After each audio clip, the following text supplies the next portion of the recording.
கருப்பு சுவாமியின் கதை. தோற்றம்.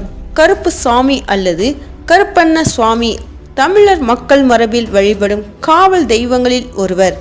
தர்மத்தை காக்கவும் நிரபராதிகளை பாதுகாக்கவும் சிவபெருமான் அவரை அனுப்பியதாக நம்பப்படுகிறது. கருப்பு என்ற சொல் இருள், மர்மம், தீமையை அழிக்கும் சக்தி ஆகியவற்றை குறிக்கிறது. அவர் பொதுவாக வீர தோற்றத்தில் பெரிய மீசையுடன் செம்மை கருமை உடையணிந்து வாள், விலங்கு, சங்கு அல்லது கோல் போன்ற ஆயுதங்களுடன் வர்ணிக்கப்படுகிறார். அவருடைய பங்கு மற்றும் சக்திகள். கிராம காவலர். கிராம எல்லைகளிலும் கோயில்களின் வாசலிலும் கருப்பு சுவாமி இருப்பார்.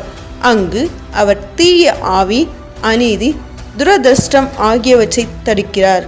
உடனடி நீதி வழங்குபவர். பொய்யானவர்கள், துரோகிகள், அநீதி செய்பவர்கள் ஆகியோருக்கு உடனே தண்டனை வழங்குவார். பலர் தங்கள் சத்தியத்தை அவரிடம் செய்து காட்டுவார்கள். தர்ம காப்பாளர். நல்லது கெட்டது என்ற சமநிலையை காப்பவர். பொய்யையும் அநியாயத்தையும் பொறுப்பதில்லை. கனவிலும் வழிகாட்டுபவர். அவருடைய பக்தர்களுடன் கனவிலும் சாமி ஆடுதல் வழியாகவும் தொடர்பு கொள்கிறார் என்று நம்பப்படுகிறது. வழிபாடு சடங்குகள். கோயில்கள். அவரது ஆலயங்கள் பொதுவாக எளிமையாகவும் திறந்த வெளியில் வேப்ப மரத்தின் கீழும் இருக்கும். நிவேதனம் மிளகு பொங்கல், சாராயம், பீடி, சிகரெட், சேவல் போன்றவை சமர்ப்பிக்கப்படுகின்றன.